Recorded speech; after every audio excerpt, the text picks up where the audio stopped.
Jackson, KNXX, Donaldsonville, and WDGL HD2, Baton Rouge. This hour brought to you by Spencer Callahan Injury Lawyers, LA 21 12681. Offices in Baton Rouge. Now, the Hunt Palmer Show. Yes! I feel like I've been waiting for this my entire life. You're listening to the Hunt Palmer Show on 104.5 ESPN, Baton Rouge. Jolly good fun. Jolly good. Locking down the middle of the day. America's favorite daytime fun show. Live from the Mercedes-Benz of Baton Rouge studio. This is Hunt Palmer.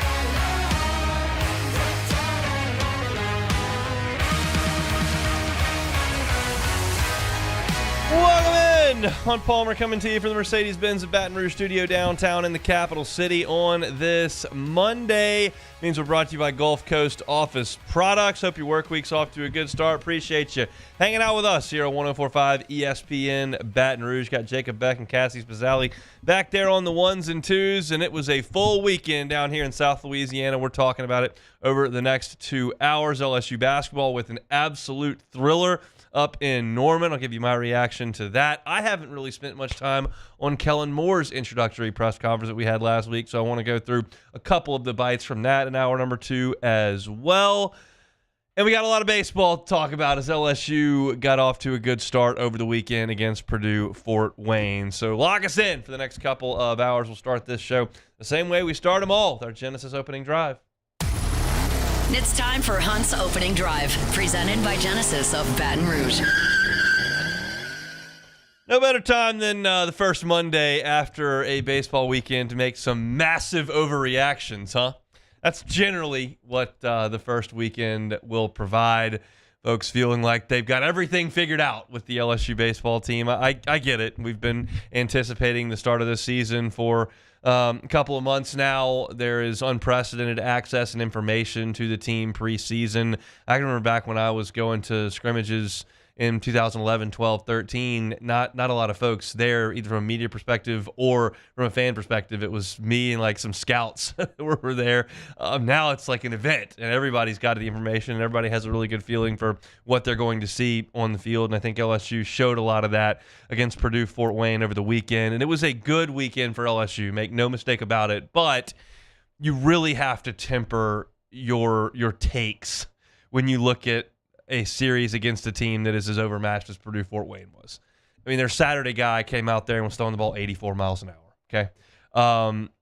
It was a complete mismatch from the first inning to the last inning, and we expected that, and that's what it was. But because of that, trying to extract different numbers here and there is just really difficult to do because it's not apples to apples with what you're going to see once SEC play rolls around. So what I liked to do and what I did when I wrote my stories for post games over the weekend, when I wrote Around the Horn for LouisianaSports.net, and what I'll do here in my recap is I'm not as concerned with a lot of the numbers. I am more interested in the things that don't matter. It doesn't matter who you're playing to produce them. And so it doesn't matter that LSU is playing Purdue Fort Wayne that 10 guys went out there and threw 95 miles an hour. It doesn't matter that you're playing Purdue Fort Wayne when you throw the amount of strikes that LSU threw over the weekend. They walked 2 guys in 27 innings. That plays against Purdue Fort Wayne's Mastodons and Los Angeles' Dodgers. Okay? And that was, to me, unequivocally the most impressive aspect of the entire weekend. It was the velocity that LSU threw from start to finish, and it was the amount of strikes that LSU threw from start to finish. So you look at some individual efforts, and some of this starts to factor into the fact that it's Purdue Fort Wayne, but that's the only thing we have to go on here, so we use what we've got. And I thought that Cade Anderson looked the part in his first Friday afternoon, as it were, role. He was up to 95 miles an hour, and for the first 4 innings, he really held it about 94. And then in the 5th inning, it was ticking down towards 91, 92, and that's to be expected. He'll be able to build up. But the difference maker for Cade Anderson is not the fastball velocity, because he threw hard last year, even though he's up a couple of ticks. It's the slider. And it was sharper than it was last year. It was tighter than it was last year, and he landed it for some big-time strikes as well. That's a progression from freshman year to sophomore year. That's a pitch that he has greatly improved. And he talked about it before the game in his press conference on Thursday, and then he executed it on Friday. I thought he did a very, very good job. 5 innings of shutout baseball, only allowed 4 hits, struck out 8, and only walked 1. Then after Anderson left the game on Friday, Kason Evans took the ball. And this is not shocking to me, but I don't know that a lot of people were paying a lot of attention to Kason Evans. If you go back, I actually did, because I remember I wrote about it in the mailbag that I did back on the snow day. It was January 21st, it snowed, and I had a mailbag for LouisianaSports.net, and somebody asked breakout freshman pitching and hitting. And I put Kason Evans as the freshman pitcher. And you saw why on Friday. 98 miles an hour with the fastball and a good slider. And he didn't even really show the changeup that he's got as well. It was legit stuff. He faced 6 guys. He struck 4 of them out.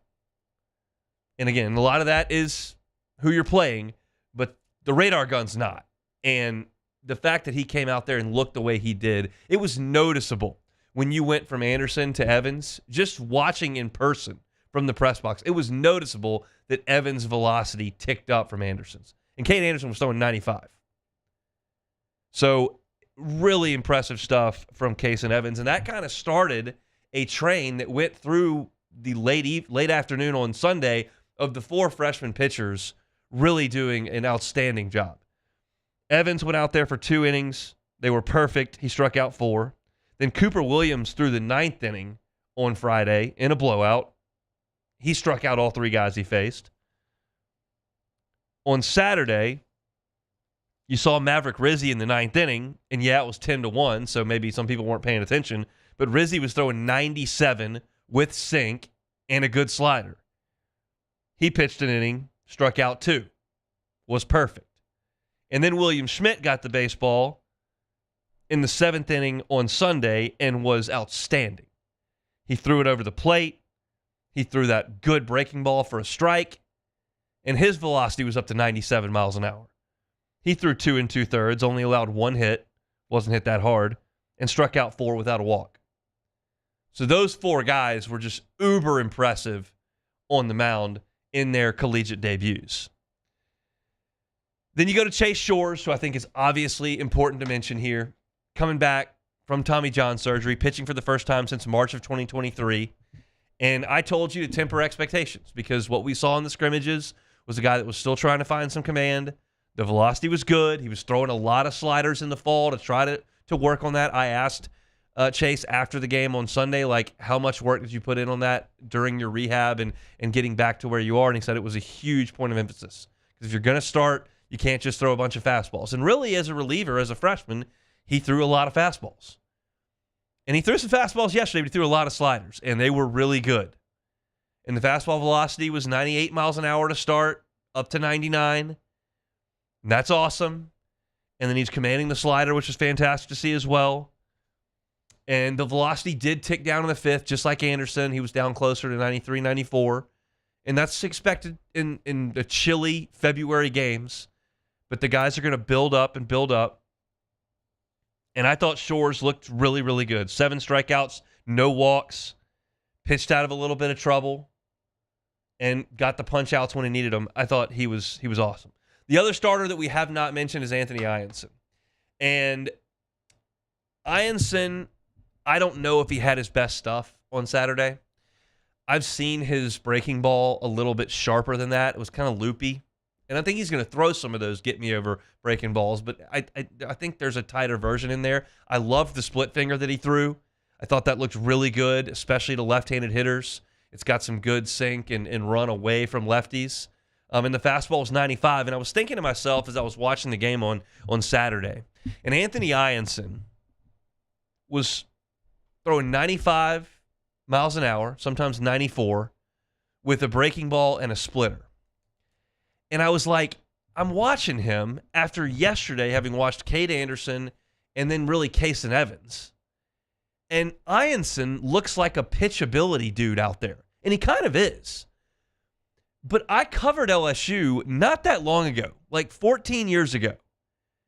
And if you threw 95 miles an hour with a breaking ball, like you were the ace of the staff, you were Kevin Gaussman, you were Aaron Nola, you were Alex Lang. Like those are the guys that threw 95. I wrote this at LouisianaSports.net, but I covered the pitchability guys in that era. You'll recognize some of these names. It's Austin Ross, it's Kurt McCune, Cody Glenn, the left-hander, Jared Poche, Eric Walker. Those guys were never overpowering, but they got a lot of outs at LSU by being quote-unquote pitchability guys. And they threw like 86, 87. Some threw a little bit harder than that, but like Cody Glenn threw 86 miles an hour. Kurt McCune threw 88 miles an hour. And now you've got a pitchability guy on the staff who's doing it with pitching to contact. He's got a thing written under his hat that says, let him hit it. And he's throwing 95. Like, that's how much this has changed over the course of really just a decade. The Stars threw 95. Now, they had 10 of them. 10 guys throwing 95. The velocity on this staff is just astounding. And LSU's not unique there. You go to Knoxville, Tennessee, they've got it. You go to Gainesville, Florida, they've got it. A&M's got a few guys that can throw that hard. Certainly Arkansas does as well. Like the SEC, it's fairly commonplace now for college pitchers to throw 95, 97 miles an hour. But it's good to have it. And LSU absolutely does. Ianson was good. I think he can be better than he was. And he's going to pitch to some contact. That worked for him last year. He had a 190 batting average against. He was okay with the way he threw it on Saturday. But, man, you put him next to Anderson and Shores, and it's just like it's almost like a tick down and stuff. It's crazy that I'm talking in those terms about a guy that throws 95 miles an hour with a splitter and a breaking ball. Connor Binge, to me, is another arm I want to mention. He came into the game on Saturday after Ianson, and he struck out 3 over an inning and 2/3. He was up to 95 miles an hour as well. Binge looks like a guy who's going to fill a role for LSU in the bullpen. I like him as a guy to put out fires. If they're going to say that Connor Ware and Gavin Guidry may be the guys at the back end to close games, get those last outs, you need somebody to come in the 6th when your starter's out of gas and there's a couple guys on base. Binge feels like that guy. He's going to come in, max effort, fastball's firm, high spin rate, good slider. I liked what I saw from Connor Binge, and I know the LSU coaching staff likes what they've seen from him as well. So that was encouraging. And I want to make sure that I got to all the pitchers that I wanted to. Oh, William Schmidt. Got to talk about William Schmidt as well. Jay Johnson talked after the game on Sunday about how he feels like he's been on the wrong side of the draft his entire career, and it was just felt like they were due to get somebody through the draft that maybe people didn't expect him to, and William Schmidt is certainly that guy. And for him to get on the mound in a spot like that on Sunday, low leverage, and let it go was something to watch. He was up to 97 miles an hour. The hammer breaking ball was excellent. He looked composed. He struck out 4 in 2 2/3 innings. That was pretty sizable workload, 32 pitches. It was just efficient, and it looked great. And for Jay Johnson to be able to get all 4 of those freshmen out there in a low leverage spot as a ramp up spiel, I think was helpful to them, because he said on Saturday after the postgame, he was like, I mean, next time it's probably not going to be like that. Now, we'll see. LSU's going to win a lot of blowouts in the non-conference, so the next time may be like that. But all those guys got into a low leverage spot and were able to cash in. So I thought that the pitching, the numbers are great. Striking out 45 guys, program record since 1992. That's awesome, but it also has a lot to do with who Purdue Fort Wayne is, and that's a team that's just not ready to go out there and hit this level of stuff. But the walk numbers were sensational. Nobody went out there and had a subpar outing. Not one arm. You had 4 on Sunday, 4 on Saturday, and 4 on Friday. 12 different guys, all of them had good stuff. So that's really exciting, and I think right now you're looking at this team, and the depth of the pitching staff feels like a strength. We don't know who's the front, Who's the back? We don't have a proven answer to those things, but they certainly got off to a great start on the weekend, and Jay Johnson was thrilled with the way his guys threw the baseball start to finish from Friday afternoon all the way through Sunday evening. So that's a look at LSU's pitching. That's our Genesis opening drive. When we come back, let's talk some offense, a little bit of defense as well. It's the Hunt Palmer Show. The Hunt Palmer Show. One Bath and Closets. OneBathAndClosets.com is the website. David Duvall and his team, 30 years redesigning and remodeling bathrooms and closets. Don't just grab the neighborhood handyman to deal with big bathroom renovation projects. How about a master plumber that's licensed, bonded, insured? That's what you're going to get with One Bath and Closets. So if you need to do a full-scale bathroom renovation, you need to upgrade your bathroom, you just got one of those older homes having some issues, leaks, or just rust, and whatever the case may be. If you need to get that done, just go to the pros. One Bath and Closets is where you need to be. David Duvall and his team are happy to start that process with you today. Go to the website, onebathandclosets.com, and set up that free consultation. Just have a conversation with David and his team. That costs you nothing. And he'll tell you what they can do. He'll give you the expectations that they have. And they're going to do it right the first time and leave the competition behind. You can see pictures of their great work on the website. You can get that free consultation. Remember, financing options are available. 0% to 18 months, same as cash if you qualify. It's One Bath and Closets. You can find them online, onebathandclosets.com. At Bayou Automotive, we believe in a sales process that puts you first. We want you to experience an easy purchase with clear pricing and great service. Let Bayou Ford and Bayou Chrysler Dodge Jeep Ram be your trusted partners in finding your perfect vehicle. The crew at Bayou Automotive is going to do right by you.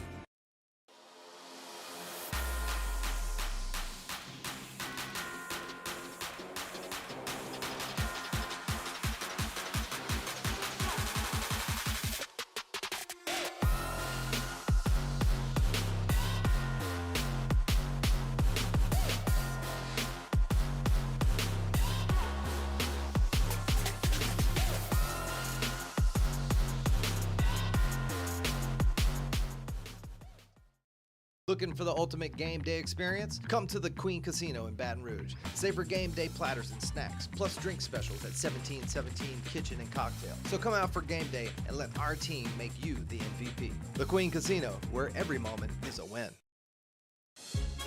There's never been a better time to catch a John Deere deal from the crew of Sunshine. Ask us about our low monthly payment options on our tractor packages and let the good times roll.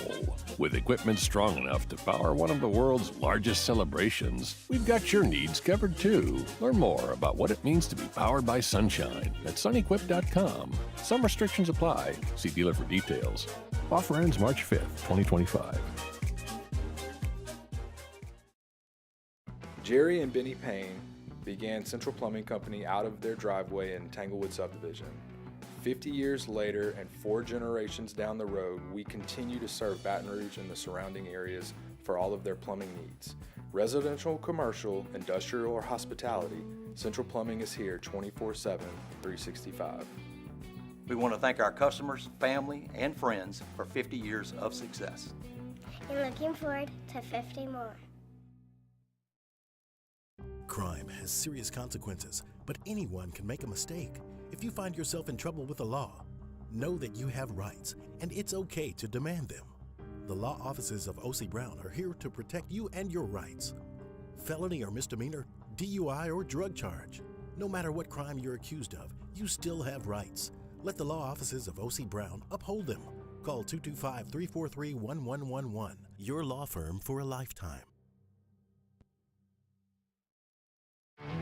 There it is, the extra mile, on the border of expected and extraordinary for those willing to go further, like vans customized for work or play, with safety and tech to keep you connected, supported by a 5-star sales, service, and finance team, and backed by the 1-star you know. So go the extra mile. It's never crowded, because You're listening to The Hunt Palmer Show, brought to you by Gulf Coast Office Products.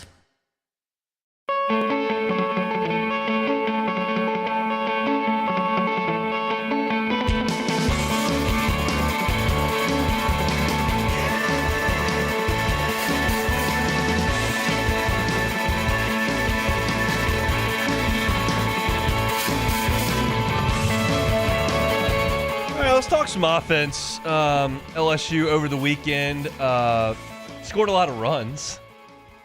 Opened up the season on Friday against Purdue Fort Wayne and put up 14. They scored in 7 of their 8 innings in that game. Then they came out on Saturday and scored 2 in the first, and then hung a 3 spot in the 5th, 4 more in the 7th. They scored 10 in that game, and then Sunday finished up the series with 8 runs on 11 hits. So in total, you're talking about 32 runs scored over 3 games, which is good. But look, you're facing terrible pitching. It's just awful pitching by Purdue Fort Wayne. The Sunday guy had a little bit of giddy up on his fastball, but the guy on Saturday was throwing cotton balls up there. It took LSU a couple times through the order to figure it out. Dickinson hit the home run in the first inning, and then he got through some outs. I think he retired 8 in a row at one point. And then you had the back-to-back home runs by Curiel and Jones. But again, I'm not going to take a ton from the offensive statistics this weekend against that type of pitching. It's just not going to do it. I think a lot of folks were impressed with Daniel Dickinson and what he did. He got off to a really good start in the first 2 games, finished the weekend 5 out of 9. I already know that Daniel Dickinson can hit lower level pitching. He did it for 2 years at Utah Valley. That's not news in any way. The question is Danny Dickinson an all-conference level player when SEC time starts, or is he just a star when playing against lesser teams? And that's something we just won't know until April. So I was thrilled that he hit the ball hard. I was thrilled that he doubled off the wall to left field on Friday. I was thrilled he got one up in the jet stream on Saturday. I thought his at-bat in the first inning on Sunday when the bases were loaded and he hit that line shot right at the shortstop was a quality at-bat. And he's a guy that LSU needs to be a really good player if this team's going to reach its potential. But I can't react too much to this weekend because you're talking about a guy who's already proven he can do this at this level. Now, Ashton Larson, it's a little bit of an interesting deal statistically for him to have only started 1 game on the weekend and have 7 runs driven in. Usually, you only start 1 game, you don't drive in 7 runs. But he drove in 5 with 3 hits on Sunday and had a couple RBIs in the game on Saturday. So I thought that he had a good weekend. He is certainly going to be an option in right field and at DH. You've still got to get Jake Brown opportunities. Josh Pearson's always going to be there as a possibility. They started Ethan Fry against the left-hander on Saturday. But Larson kind of kicked the door in. And we had Ashton Larson in the interview room after the game was over, and I kind of said, what's it like not playing the first 2 days as a starter? And, because you're talking about a kid that last year hit 300 in league play, that went to Cape Cod and was the player of the year for his team. And then he comes back to school. And if you were a freshman who starts and hits 300 and then go to the Cape and rake, you start on your team. And he comes back, and in the first 2 games of the season, he's not a starter. And he gave a great answer that I have no reason to believe he's blowing smoke. I have every reason to believe that he's being sincere, but I certainly hope that's the case. And he's like, look, when you're not out there, you cheer on your guys. Then when you get your opportunity, you prepare and you go play. And if Jay Johnson can get this group to buy into that, that will be huge because they have more than 9 good position players and they have more than 6 or 7 good pitchers. So not everybody can start on Friday, Saturday, or Sunday. Not everybody can be the closer. Not everybody can start in right field. Not everybody can be the DH. You've got to be able to wait your turn in some instances. And Larson did that, and on Sunday he got his opportunity, and he made it work. I thought Curiel had a really strong weekend, had obviously the big home run that got things cooking on Saturday, but he also drove the ball the other way, showed his bat-to-ball skills, which are fantastic. He made a great diving play out in left field on Sunday that I enjoyed. I thought he did a great job. I thought that Jared Jones, even though you look up and go, he's 2 for 7, who cares? We know what he can do. But he walked 5 times, which I thought was great, and he hit a mistake out of the ballpark, which he's going to have to do. That has to be Jared Jones' identity. Walks, hit a mistake. Walk, hit a mistake. Because they're not going to pitch to him a ton. You look at the lineup cards, and on Friday, you had Josh Pearson behind him Then on Saturday, you had Daniel Dickinson behind him. And then on Sunday, you had Jake Brown behind him. So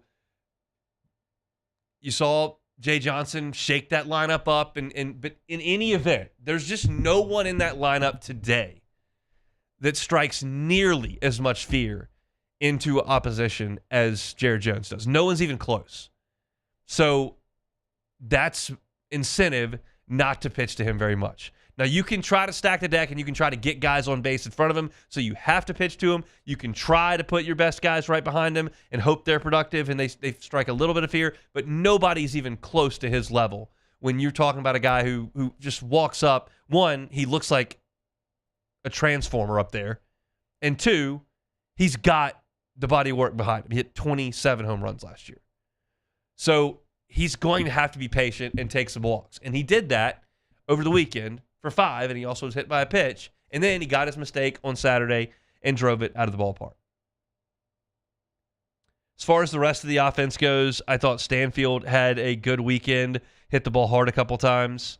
I liked the fact that Larson, Dickinson, and Curiel all hit home runs, even the home run that Larson hit into the wind that he pimped it. Let's just be honest. Like, he pimped it, and it barely climbed out. He chuckled about that after the game.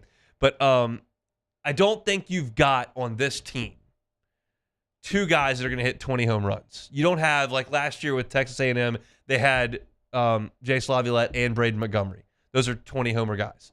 For LSU, you had Cruz and White a couple years ago. For Tennessee, you had Christian Moore and Blake Burke last year.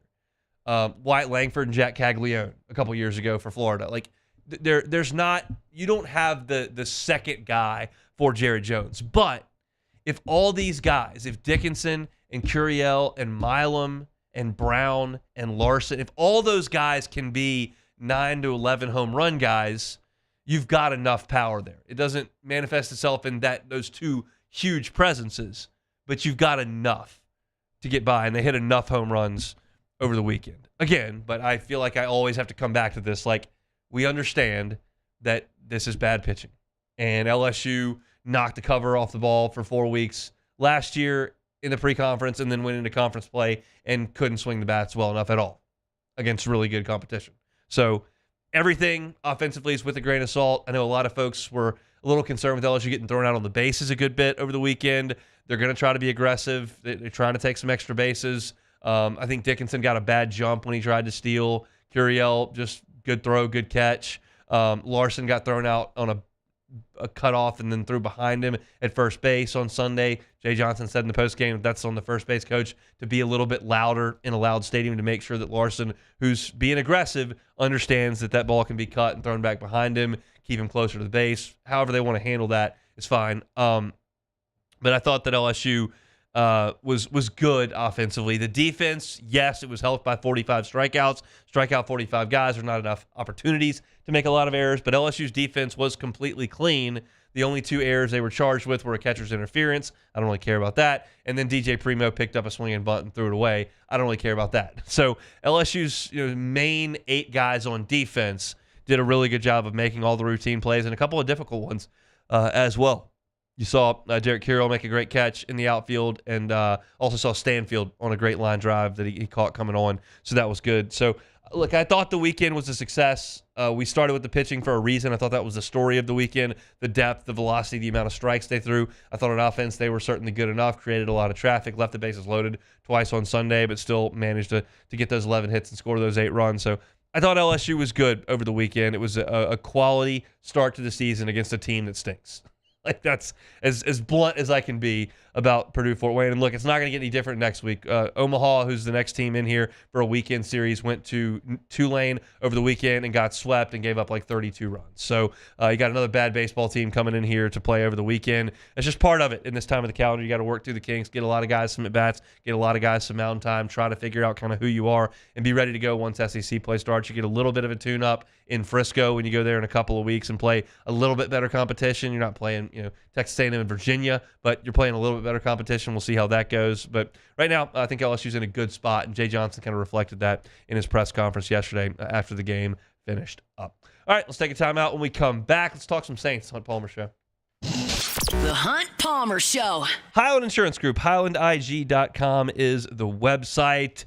They're an independent insurance broker right here in Baton Rouge. Well, what does that mean, independent? It means that they have access to dozens of carriers, dozens of markets. They know where to place your insurance program where it fits best, where the coverages respond the best, and the pricing is the most fair. Insurance is never a super fun conversation. I get it, but it's necessary for most of us. And if you're a business owner and you're not real sure about your current insurance program, or you don't have a great relationship with your broker, he's just a guy who showed up with the cheapest package, maybe take another look at that. Let the Highland Insurance Group audit your policy to make sure that it reads properly. Do you know what kind of exclusions that you've got? Do you know what coverages are? Do you know what your limits are? Never know when that lawsuit's coming. Never know when that car accident's coming. Be proactive in terms of insurance and make sure that you're covered. The Highland Insurance Group will help you do that. See my friend Jonathan Carbo over there, or find him online, HighlandIG.com. It's the Highland Insurance Group, HighlandIG.com.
There's never been a better time to catch a John Deere deal from the crew of Sunshine. Ask us about our low monthly payment options on our tractor packages and let the good times roll. With equipment strong enough to power one of the world's largest celebrations, we've got your needs covered too. Learn more about what it means to be powered by Sunshine at sunequip.com. Some restrictions apply. See dealer for details. Offer ends March 5th, 2025. At Bayou Automotive, we believe in a sales process that puts you first. We want you to experience an easy purchase with clear pricing and great service. Let Bayou Ford and Bayou Chrysler Dodge Jeep Ram be your trusted partners in finding your perfect vehicle. The crew at Bayou Automotive is going to do right by you. Jerry and Benny Payne began Central Plumbing Company out of their driveway in Tanglewood subdivision. 50 years later and 4 generations down the road, we continue to serve Baton Rouge and the surrounding areas for all of their plumbing needs. Residential, commercial, industrial, or hospitality, Central Plumbing is here 24/7, 365. We want to thank our customers, family, and friends for 50 years of success. And looking forward to 50 more. Crime has serious consequences, but anyone can make a mistake. If you find yourself in trouble with the law, know that you have rights, and it's okay to demand them. The law offices of O.C. Brown are here to protect you and your rights. Felony or misdemeanor, DUI or drug charge, no matter what crime you're accused. This is the Hunt Palmer Show, brought to you by Gulf Coast Office Products.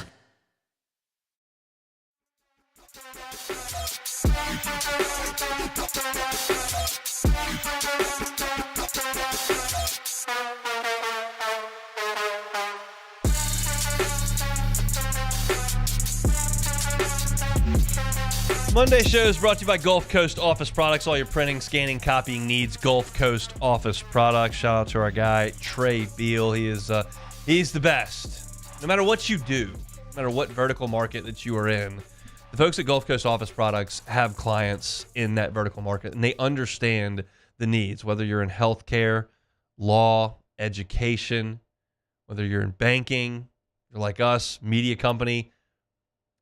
Trey Beal handles all of those and he knows what you need. You may not know what you need, but Trey does. So if you may have the wrong equipment, why not give Trey a call? See if he can get you in the right equipment of their Gulf Coast office products. You can find them online at gcopnet.com, gcopnet.com. That's Gulf Coast office products. All right, let's talk about the New Orleans Saints here. Kellen Moore had his introductory press conference last week, and I didn't spend a lot of time on it because we were out at the box and we had talking to Kramer and we're talking to Jamie Tutko and breaking down the lineup that they had just given us. And so I didn't get to a lot of this Kellen Moore sound, and I wanted to do that here as we move forward because now he's on the job interviewing coordinator candidates and whatnot, and still think that it's very, very relevant. So the first one we'll play here is why he thought he was ready for this opportunity as a head coach. You make a lot of his age. I told you he's not really an outlier. A lot of coaches around the age of 30 are getting this opportunity. And Kellen Moore is closer to 40 than he is 30. So the question is, was he ready for this opportunity? Yeah, I've gone through this process for a long time. As a player, I always anticipated wanting to be a coach. And so those notes that I took each and every day was, would I do this the same way? Would I do this different? And again, each and every one of those notes built me up to who I am today. Tremendous support, tremendous mentors that have gone through this process. Again, when you go to different places, you get to strengthen yourself, you get to challenge yourself, get yourself out of your comfort zone, play different styles of football. And ultimately, I'm really, really excited to have an opportunity to lead this team, be in front of this entire group, and support these players as they go through these challenges they inevitably will.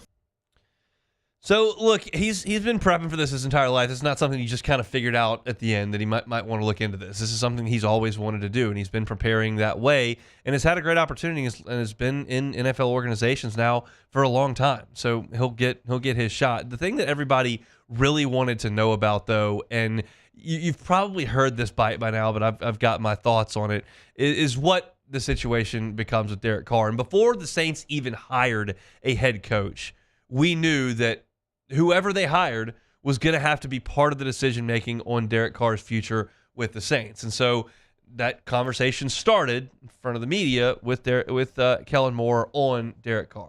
Derek's a tremendous quarterback in this league. I've had so much respect for him, the journey that he's been on. He's a starter in this league. He's a premier player in this league. He's had a great journey, obviously going from Fresno State to the Raiders and now here. Really excited to team up with him and go through this process. And so just like any player on this roster, I just got here a few days ago, and I'm excited to go through this journey with all of them. That was a lot of nothing, and that's okay. Y'all know how I feel about press conferences, especially introductory press conferences as a head coach. I just really don't care. Show me the results. Make the right decisions in the aspects of the job that are the most important. I'm not as concerned with what you say in an introductory press conference. But the question was asked, like, is he a guy that you feel like you're going to move forward with? And he just didn't answer the question. And I viewed it. I mean, yeah, I'm back. That's my bad. I leaned into that next bite that we're going to play here, but that's essentially that was the first part of it, and then he was pressed further like, hey, is he a starter? I view it as Derek Carr is a tremendous starting quarterback in this league. We're fortunate to have him, and we're excited to go through this process, as we build this roster together. Again, I'm meeting these guys for the first time the last few days. Really excited to meet more of them, and this will be a lot of fun. So he did not say, yes, Derek Carr is going to be the starter. I mean, you would hear coaches say that all the time. And that's just not the way he answered that question. So it stands to reason that he's given this some consideration and he knows there's a decision to be made. At this point, I think Derek Carr returning to the Saints is at best 50-50 to me. Because I think if it was anywhere close to 80, 90, 100%, Kellen Moore would have hinted at that. And he just simply didn't do it when given the opportunity. So I think that's the best thing for the Saints to move on from Derek Carr. We'll see who gets to call that shot when that time comes. But Kellen Moore certainly was not going to commit to him on the first day on the job. So, what about the rest of the roster? Are the Saints close to competing? that was one of the attractive pieces of this is, I think this is a talented roster. We played here week 3. We took it down to a minute left to finally score a touchdown when I was in Philadelphia. It was a really challenging game. And so throughout this season, you've seen it. Obviously, injuries were a challenge this year, and those things sometimes are challenging in uncontrollable circumstances. And so we recognize there's so much good going on here. We want to embrace the good, don't lose any of the good while building this thing the right way. That game feels like it was 10 years ago. That was when the Saints were the hottest team in the NFL. They had crushed their first 2 opponents going into the Dome. Electric atmosphere. One of the best organizations in the NFC, who we didn't know was going to go on to win the Super Bowl, coming into your house. And the Saints played the Eagles straight up that day. I still don't think they're that close to competing, though. It was a good answer. I liked it. I liked that he went right to that because it's hard to put ourselves back in those shoes that we were wearing in September when the Saints were so good to start and they played a really good game against Philly and just came up a little bit short and all the injuries started to happen. But I don't believe it because I think the Saints have a lot of work to do. Part of the work that Kellen Moore's got to do is putting together a staff. And the question was, all right, do you have some past relationships as far as building your staff? There's tremendous value for experience when you've worked with someone just for continuity's sake. But I think the blessing and wonderful thing that you learn is as you go through this journey, going to Los Angeles, going to Philly, there's a lot of coaches that if I just stuck in Dallas, I would have never met, would have never got to team up with. And so you understand that as you go through this process, you're going to have an opportunity to meet and team up with coaches that maybe you haven't done it with. And they're going to be really special, and they're going to have a huge impact on us. I'm curious to see just how heavily he leans on guys he has worked with previously. We've seen some interviews that are already starting to come of guys that he has worked with, and how much is he just going to scour the entirety of the NFL for what might be the best guy? I think there's probably a blend that needs to happen as far as that goes. I'm interested how that interview process goes with like Brandon Staley, because obviously Staley would have had to interview Kellen Moore to bring him in as the offensive coordinator, and now just 2 years later, the shoe's on the other foot. So that to me is fascinating, but I don't want him to paint himself in a corner only hiring guys he's worked with because he hasn't been in the league that long. If you had been in the league for 25 years, you could probably fill out a staff with guys you worked with because you probably bounced all over the place. Kellen Moore doesn't have that big a network of guys that have directly worked with him. So we'll see how that all shakes out. Probably, honestly, over the course of this week. You got to get ready for the combine, understand what you're looking for, how you want to move forward with roster building. You need to have a staff in place to do that. So I think over the next 5 to 7 days, you should start to see a lot of guys starting to agree to terms with New Orleans. One of the guys that won't be doing that is Sean Payton. But Kellen Moore talked about Sean Payton's offense being an influence on him. Absolutely, huge impact. Joe Lombardi was our offensive coordinator when I was a player in Detroit. Learned that system, grew in that system. Certainly a lot of that still has a huge impact on what we've done the last couple stops along the way. And so, there's certainly been a huge influence. I think a lot of us throughout this league, tons of respect and appreciation for what Drew and Sean did here. It set a firm foundation, set the pinnacle of what the standard is for this place, and certainly for offensive football throughout this league. Here's where I am on Kellen Moore right now. He's been the Saints coach for a week. I really think that he is going to do a good job with the Saints offense, assuming they can put a functional quarterback in that system. If you can't, then you have no chance. And it's a hard thing to do. But when I start to rank things in terms of my confidence of Kellen Moore's ability in being the head coach of the Saints, and you start talking about hiring a staff, and you talk about setting a culture, and you talk about running practices, and you talk about running training camps, you talk about roster management, then you talk about the offensive play calling and scheme. Like, the offensive play calling and scheme is like at the top of my confidence level. I really think he's going to do a good job of that if you can get just a functional quarterback in there. If you can find a really good one, I think Kellen Moore can be great. And he showed that with Jalen Hurts, and he showed that with Dak Prescott. But that's something I'm really confident he can do. And of course, we know the best run in the history of this franchise came with a guy who had the offense humming. He just happened to find a Hall of Fame quarterback. But look, Sean Payton took Bo Nix to the playoffs this year. So he's just a great coach. And I think I'm not going to put Kellen Moore in Sean Payton's air right now, but I think that they have a similar profile, and that gives me confidence in Kellen Moore's ability to call plays. The rest of it, I have no idea, but we're going to watch. And it starts right now as he starts to put together a staff. I think throughout the course of the next week, we'll start to talk about the guys that they hire, the coordinators that they hire, and I think that'll be really interesting to see how this thing pushes off the dock in the Kellen Moore era. So that's your Saints talk for today. If you're looking for Saints coverage, one, go to LouisianaSports.net. Ross Jackson is crushing it. Our Saints numbers have been fantastic over the last couple of weeks, and it's been an interesting time to be a Saints fan. So go check that out. Also, you can find our stuff from the Hunt Palmer Show, Hunt on Saints on YouTube, or wherever you find your podcast, you can find our Saints discussion. All right, we'll close out the hour with a little bit of bebopping around the SEC and baseball, including a pulmonary soundbite that I think you'll find interesting. That's next. The Hunt Palmer Show.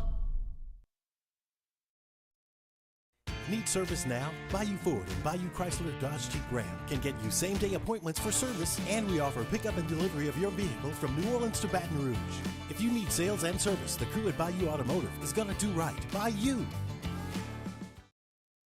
The Windsor Senior Living Community in Mandeville, Louisiana is a beautiful, vibrant apartment community geared towards seniors.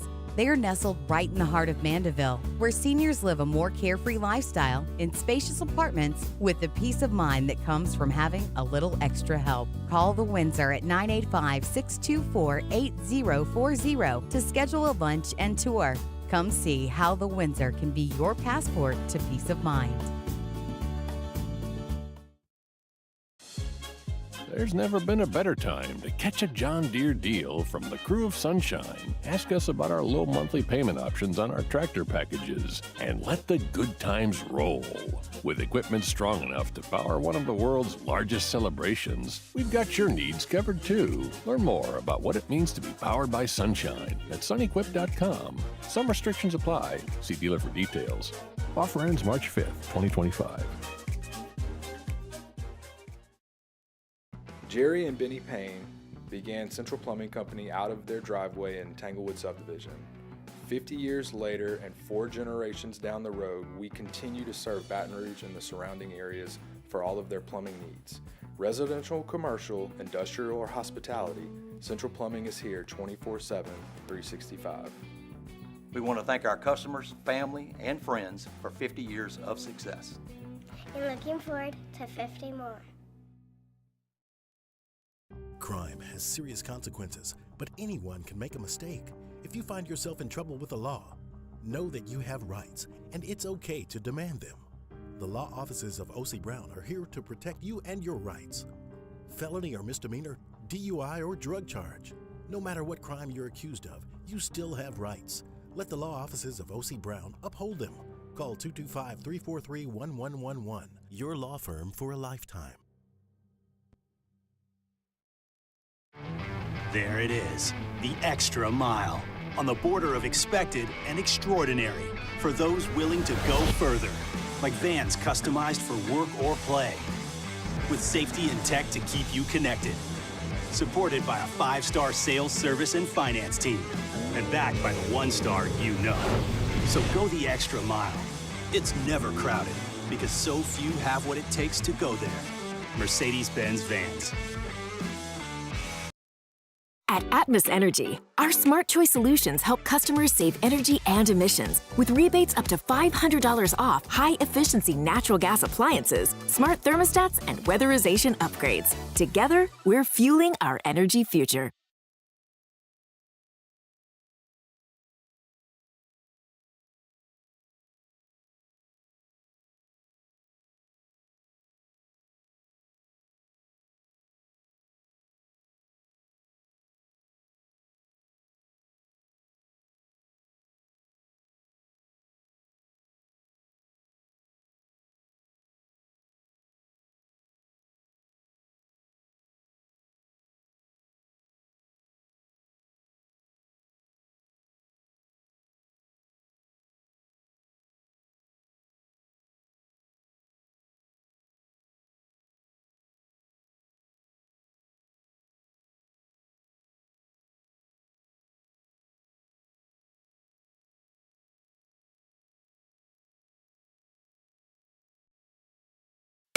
You're listening to The Hunt Palmer Show, brought to you by Gulf Coast Office Products.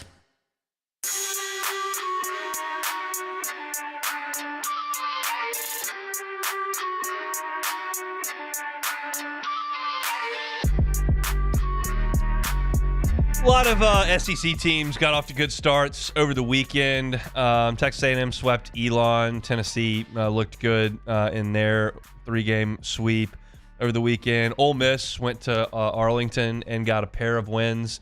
Texas took it to them in the middle game, but they won the outside games. Played a really good game with Arizona to start the season. I thought the Rebels did pretty well as well. Missouri was the only team that had a losing record over the weekend. They shouldn't even be in the league, but they were 1-2 over the weekend.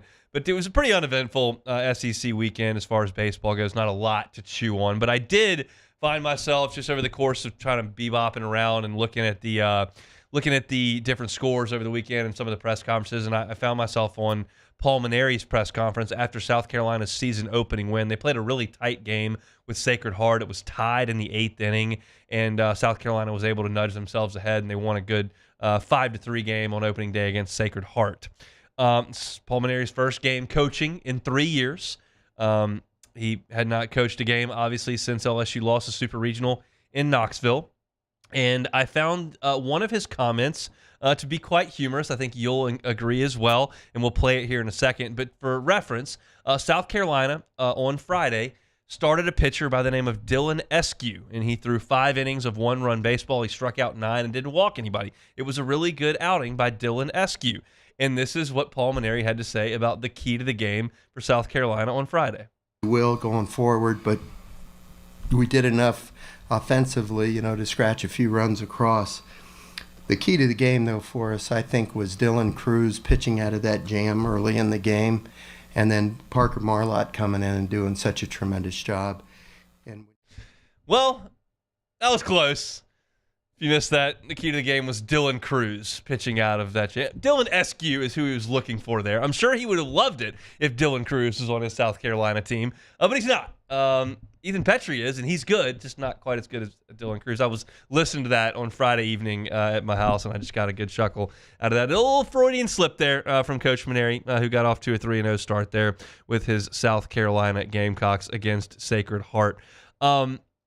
To me, the one team I wanted to look at the most closely was Texas A&M over the weekend. I watched probably more of their games than I should have. Texas A&M and Elon should not be taking up a lot of my time on the weekend, but it's a really intriguing team. It's the team that everybody's got ranked preseason number 1.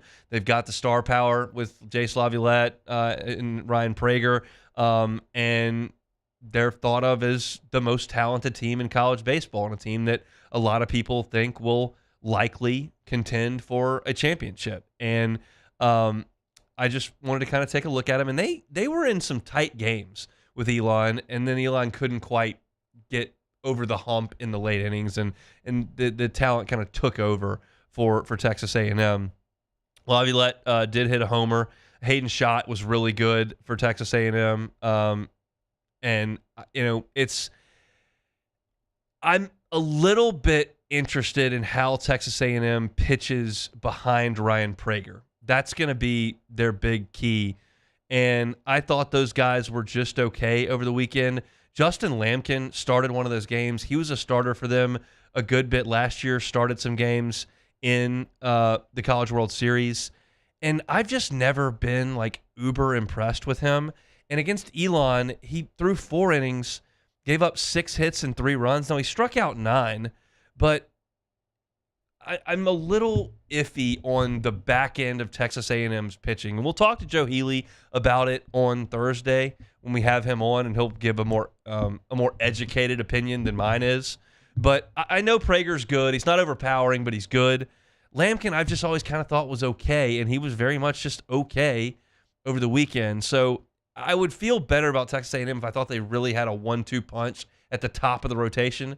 I don't know that they do. So, and they don't have their two best relievers from last year, which is Chris Cortez and Evan Aschenbeck as well. So, again, not going to spend a ton of time on the rest of the Southeastern Conference in February talking baseball, but I know that y'all are interested in baseball. Y'all are excited that baseball's here, and Texas A&M's on LSU's schedule and the preseason number 1 team in the country. So I figured it's not a terrible topic to cover the last 4 minutes of the show on the hour. But I thought A&M was a little bit underwhelming in a couple of aspects of the game.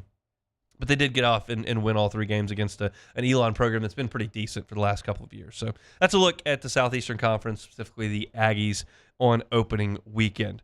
If you missed any of the first hour of the show today, you can catch it on demand, 1045ESPN.com's on-demand tab, Apple Podcasts, Spotify, Google. Wherever you find your sound, you can always find us. Just search Hunt Palmer Show. Like, subscribe, rate, and review. Our Genesis opening drive today was about the pitching and how well LSU threw it in terms of balls and strikes over the weekend. I talked about LSU's offense and their defense as well in the second segment of the show. Kellen Moore, press conference sound from late last week, was at 1:30. Again, all that is on demand wherever you find your sound. Hour number 2, LSU basketball got a win on Saturday, and it was in the most dramatic of fashions. We will certainly talk about that. And Shea Dixon from On 3 has got a fantastic report up right now on his site about the future of LSU basketball and Matt McMahon. So I'll comment a little bit on what Shea had to say there in hour number 2 as well. We'll pause for SportsCenter. Come back with us for the second hour. Our Monday shows, as always, brought to you by Gulf Coast Office Products.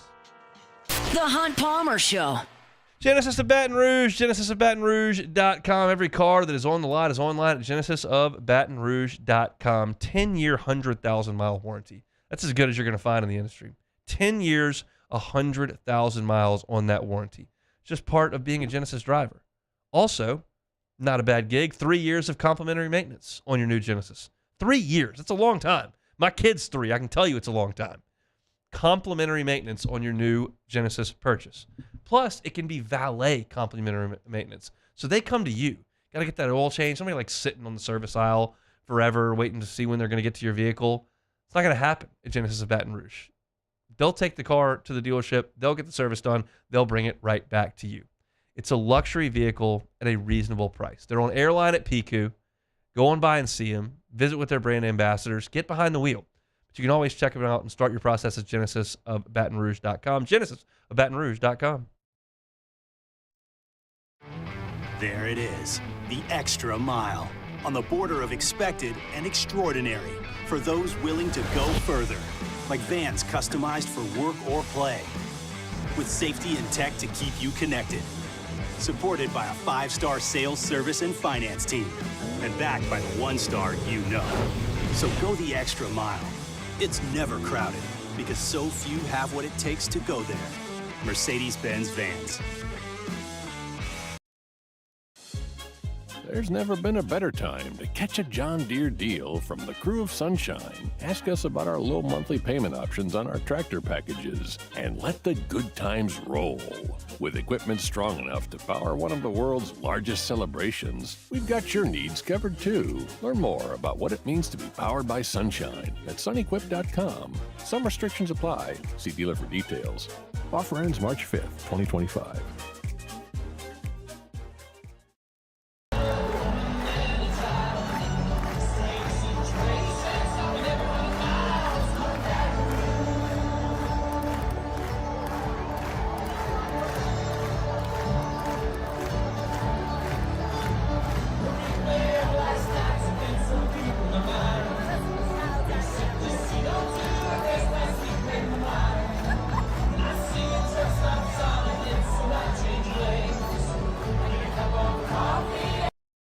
Family owned and community driven. Service Chevrolet Cadillac, a legacy you can trust since 1972.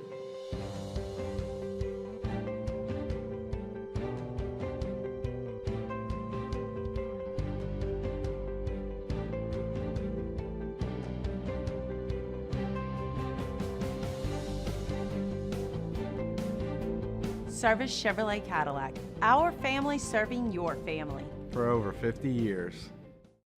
At Auctioner, we know healing is a team sport. That's why we've partnered with world-renowned orthopedic surgeon Dr. James Andrews to create the Auctioner Andrews Orthopedics and Sports Medicine Institute. Whether you're a professional athlete or a weekend warrior, Our team of specialists are dedicated to getting you back in the game. So whatever your reasons are for reaching your personal best, we've only got one. You. Ochsner Andrews Institute. Long live you. Need service now? Bayou Ford and Bayou Chrysler Dodge Jeep Ram can get you same-day appointments for service, and we offer pickup and delivery of your vehicle from New Orleans to Baton Rouge. If you need sales and service, the crew at Bayou Automotive is going to do right by you. Jerry and Benny Payne began Central Plumbing Company out of their driveway in Tanglewood subdivision. 50 years later and 4 generations down the road, we continue to serve Baton Rouge and the surrounding areas for all of their plumbing needs. Residential, commercial, industrial, or hospitality, Central Plumbing is here 24/7, 365. We want to thank our customers, family.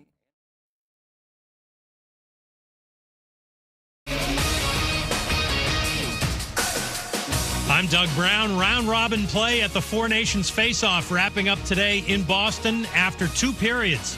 Team Canada dominating Finland 4-0. A win in regulation puts Canada into Thursday night's championship game against Team USA. The U.S. plays Sweden tonight. Matthew Tkachuk out with a lower body injury. Mixed reviews for the new NBA All-Star Game format. ESPN's Dave McMenamin. I've been covering these games for 20 years now. The last couple of years were terrible. This year was bearable. And I think with some tweaks, maybe you play the target score at 50 rather than 40. This thing could be even better in the future. Dave McMenamin. Angels outfielder Mike Trout will move from center to right field this season, the team hoping to preserve his health. The Red Sox now have Alex Bregman, but Rafael Devers has no plans to give up his spot at third base. He says he does not want to be a DH.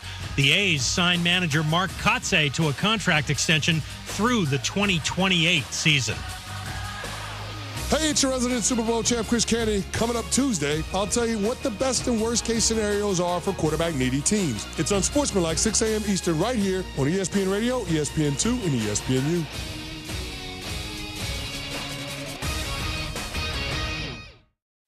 Now, the Hunt Palmer Show. Yes! I feel like I've been waiting for this my entire life. You're listening to the Hunt Palmer Show on 104.5 ESPN Baton Rouge. Jolly good fun. Jolly good. Locking down the middle of the day. America's favorite daytime fun show. Live from the Mercedes-Benz of Baton Rouge studio. This is Hunt Palmer.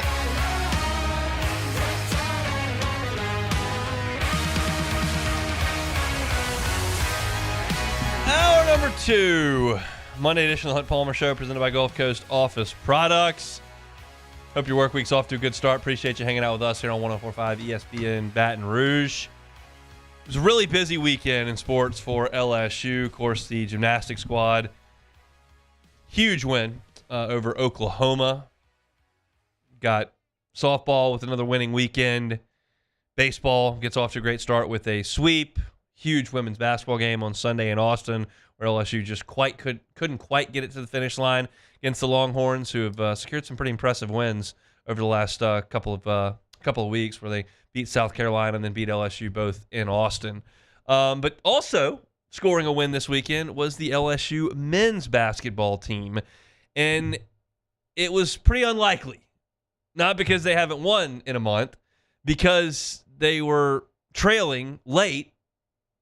And Cam Carter just took the game over. And it was as Herculean a single effort as I have seen in an LSU basketball game in quite some time. It kind of gave me the vibes of like Tremont Waters, his freshman year, throwing shots in against Texas A&M in College Station. He hit 2 from the parking lot to beat them.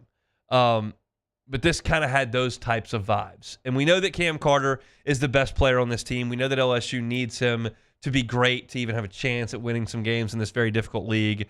And he would just put the Superman cape on Saturday evening in Norman, and this is what it sounded like on the LSU Sports Radio Network. Williams to put it in play. Inbounds to Carter up top. 18 on the shot clock. He'll launch a 3. He's fouled, and it's good! Kellen Moore comes out to foul Cam Carter. String music here in Norman, Oklahoma, and a possible 4-point play. Deep in the backcourt, here comes the trap. Throws across the middle, stolen by Givens. Givens has the ball for LSU with 13 seconds. Down 1. Here's Carter. driving down the lane, layup, good! And a whistle, and a foul! Hey now, 80-79, LSU leads by 1 with 8.4 seconds. Luke Northweather checked in. He's going to be the specialist to try to throw it down the floor. It's broken up by Gibbons. Horn sounds, and this one's in the books. Tigers get the win. They snap their 7-game losing streak here on the road in Norman. It was incredible. LSU down 5, under 30 seconds to play. And Porter Moser, Oklahoma's coach, said in the postgame they were in a no-jump defense, meaning we're going to defend. We're not going to jump to contest shots. And Jalen Moore, a senior, jumped up and fouled Cam Carter, which is just unconscionably dumb. I don't know how you can do that, but he did, and LSU will certainly take it. And then LSU got into the trap, and Oklahoma made another terrible decision and winged it across the court, and Curtis Givens picked it off. And credit to Curtis Givens, a freshman. Because you're losing by 5, Cam gets the 4-point play, you're down 1. It's a chaos situation. There's a trap on the floor, and you steal it. And what is your instinct at that point? There's, 14 seconds to go in the game? You're down 1, and you get the ball in a sudden change? Your instinct is going to be go to the rim. Like, that would have been my instinct, to get the ball and try to go score. What was Curtis Givens' instinct? Where is Cam Carter? That was his instinct. That's a good instinct because Cam Carter was taking the game over, and Givens intercepted the ball, looked around, found Carter at the top of the key, and got the heck out of the way. And Carter hit the crossover, got right to the rim, and won. Awesome move. And you realize that LSU is now 2-10 in league play. The 2 wins, Cam Carter went nuts, scored 27 points, went 10 of 10 from the free throw line against Arkansas. And then on Saturday, he has 29 points. He made 5 of his 10 threes, 10 of 17 shooting. He was Superman. And that's what LSU has to have to win. LSU is a one-pitch pitcher. It's Cam Carter being really, really good. But I don't even think it's just that, too. You also have to have a performance from somebody else that you don't expect, which LSU got from Damian Collins in this game. Yeah. He was great. He had 22 points, was 5 of 7 from the free throw line, 8 of 10 from the floor. He also blocked 4 shots. He was great. But if Cam Carter doesn't score 25, 30 points, LSU's not going to win very often in the league, if ever. And he did. Now, also want to credit LSU, a couple different aspects here. One, for the second consecutive game, LSU limited their turnovers. They only turned the ball over 9 times in this game. They only turned the ball over 9 times back in the midweek last week. So they're getting better from a turnover perspective. And you look at what Oklahoma was able to do off the turnovers, they weren't able to create a lot of buckets like teams have. They only had 6 points off of LSU's 9 turnovers. That's where LSU has gotten beaten, and they were good here. LSU forced Jeremiah Fears into a mediocre game. He was 5 of 15. I wrote this Louisiana Sports on that. We didn't talk about this game on Friday. We didn't preview it because I was at the box. We were talking baseball, and I didn't feel like we were going to water things down with a team that had lost 7 games in a row. But one of the things I wrote for LouisianaSports.net in my preview was when Oklahoma wins, Jeremiah Fears averages like 19 points. When they lose, he averages like 9. And he scored 15 in this game, but it took him 15 shots to get 15 points. He was 5 of 15 from the floor. So I thought that was really good for LSU. So, look, Jai Bailey did his thing and honestly outperformed what he generally does because he made all 3 of his threes. That's not necessarily his strength, but teams leave him open, and he did make his 3 threes in the game. LSU shot 40% essentially from three-point range, 39.3%. And Oklahoma had a dismal day shooting the basketball from deep. They were 3 for 18 in the game. Now, Oklahoma got to the foul line. They shot 32 free throws. They made 26 of those free throws. That's generally going to be a recipe to lose, especially when you're LSU on the flip side. And LSU was 17 of 30 from the free throw line for 57%. 3 weeks ago, LSU was the number 1 free throw shooting team in the SEC. They've been awful for 3 straight games. And some of it is guys missing shots. Some of it is getting the wrong guys to the foul line. But look, Curtis Givens was 1 of 5, and Victorious Miller was 4 of 8 on free throws. That's 5 of 13 from your 2 freshman guards. They've got to be better than that from the charity stripe. But this game ultimately came down to guts, heart, determination, and Cam Carter being unwilling to be stopped. Like, he just wasn't going to be denied. And that's what you're going to have to get for LSU to compete. And you don't have a lot of games that LSU will be less than a 7 to 9 point dog the rest of the way. Certainly on Tuesday, tomorrow, you'll be fine because South Carolina is yet to win a game. So you're not going to be a huge dog in that game, maybe a favorite in that game. But the rest of the way, you got Florida, you got Tennessee, you got Kentucky, you got Mississippi State, you got Texas A&M. Like, it's a bunch of top 15 teams. And so for LSU to get this one, I'm just thrilled for the team because you talk about getting up early, going to workouts, going to practice, going to study hall, going to class, flying late at night, all those. It's a grind. And when there's no positive reinforcement in terms of wins and losses, that can be really tough. And these guys keep fighting. And they did on Saturday. And I've said this a lot of times. I don't like talking about LSU teams fighting because I want to talk about LSU teams winning. We're not putting participation trophies around anybody's, or medals around anybody's neck, trophies on anybody's trophy case. But I'm just calling it like I see it. You lose 7, 8, 9 games in a row, it could be easy to take your foot off the gas pretty quick.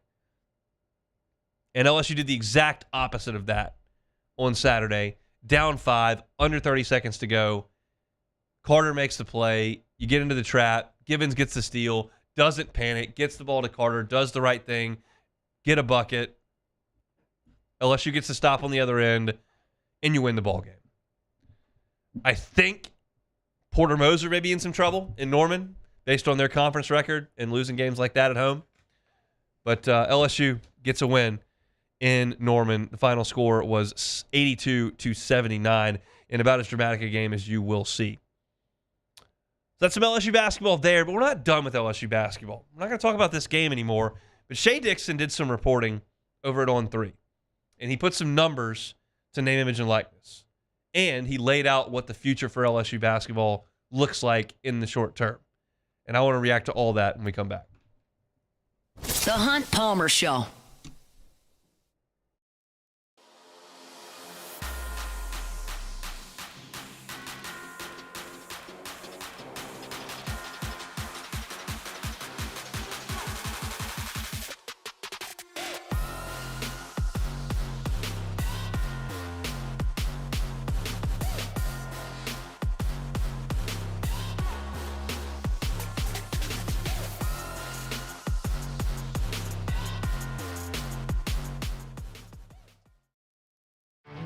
There it is, the extra mile, on the border of expected and extraordinary for those willing to go further, like vans customized for work or play, with safety and tech to keep you connected, supported by a 5-star sales, service, and finance team, and backed by the 1-star you know. So go the extra mile. It's never crowded because so few have what it takes to go there. Mercedes-Benz Vans. Family owned and community driven. Service Chevrolet Cadillac, a legacy you can trust since 1972.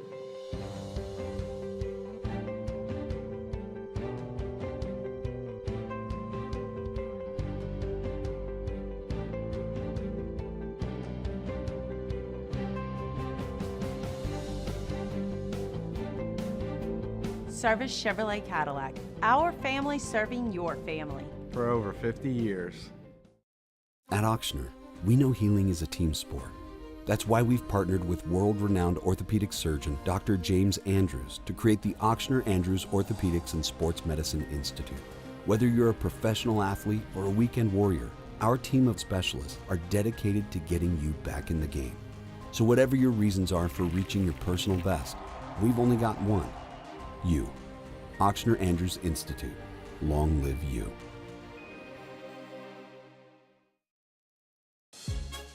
There's never been a better time to catch a John Deere deal from the crew of Sunshine. Ask us about our low monthly payment options on our tractor packages and let the good times roll. With equipment strong enough to power one of the world's largest celebrations, we've got your needs covered too. Learn more about what it means to be powered by Sunshine at sunequip.com. Some restrictions apply. See dealer for details. Offer ends March 5th, 2025. Jerry and Benny Payne began Central Plumbing Company out of their driveway in Tanglewood Subdivision. 50 years later and 4 generations down the road, we continue to serve Baton Rouge and the surrounding areas for all of their plumbing needs. Residential, commercial, industrial, or hospitality, Central Plumbing is here 24/7, 365. We want to thank our customers, family, and friends for 50 years of success. And looking forward to 50 more.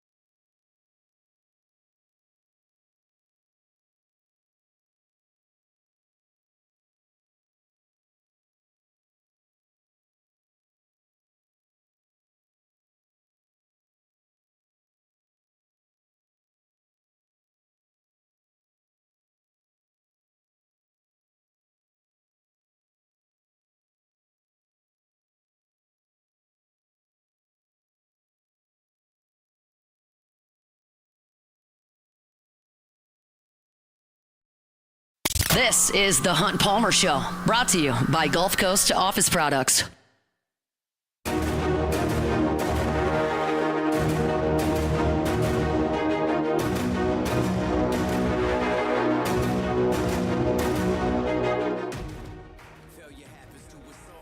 Monday show is brought to you by Gulf Coast Office Products, GCOPnet.com. All your printing, scanning, copying needs, Gulf Coast Office Products. Shay Dixon over at the Bengal Tiger, good friend of mine, friend of the show, friend of the really the whole station here, on with Charlie every single week for LSU game day as well during football season. Did some great reporting over at the Bengal Tiger and has published a piece up there on their site right now. I highly recommend you go check it out, but I was reading it at the top of the hour. And it's titled, Sources, LSU Backing Matt McMahon, Focus Turns to Building on NIL. And it's exactly, the story tells you exactly what it says there in the headline, that yes, this year has been rough. Yes, this is year 3. Yes, there were expectations to have a strong basketball season that resulted in an NCAA tournament team this year, and that's not going to happen. There may be a 3-win, 15-loss team in the SEC, and it would stand to reason that in year 3, if you're second to last in the league, which they're ticketed for at this point, like that's not a lot of progress. And I understand that's the temperature around this thing.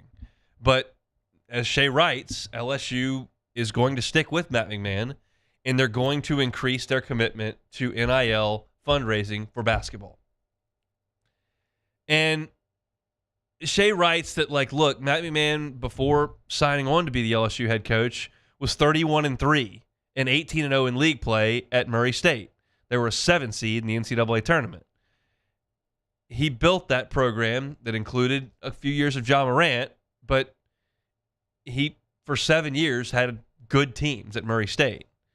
And LSU feels like, with the right resources, he can compete and build a winner in Baton Rouge. Now, Shay has specific numbers in this story.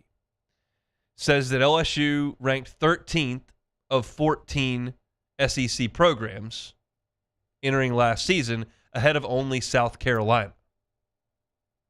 And you see where South Carolina is. LSU's budget was just short of $2 million for basketball. Ole Miss and Mississippi State are both north of $5 million. These are numbers that I've been told as well, and I have reason to believe that Auburn and Alabama are closer to $8 or $9 million that they have invested in their basketball teams. And you see that those are the top 2 teams in the country. It's very difficult to compete against $7 or $8, $9 million when you've got 1.5. That's just simple. It's hard to compete in poker like that. It's hard to compete in Monopoly like that. It's hard to compete in basketball like that. He who has the gold makes the rules, right?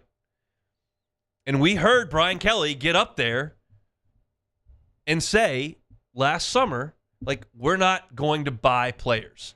And he switched on that mid-season this year and said, that was stupid to say. We're going to go buy all the players we can in the transfer portal. That's the name of this game. And whether it needs to be done from the coach fundraising or the fundraisers that be at Bayou Traditions or wherever to go do it on behalf of the coach, one way or another, the money's got to flow in. Now, what I cannot speak to, and I didn't see this in Shea's piece, I don't know if when they say they're going to increase their commitment to basketball, let's just use round numbers, and this is not Shea's reporting, this is me spitballing on a talk radio show. Let's say that LSU wants to go from $2 million on the basketball team to $5 million.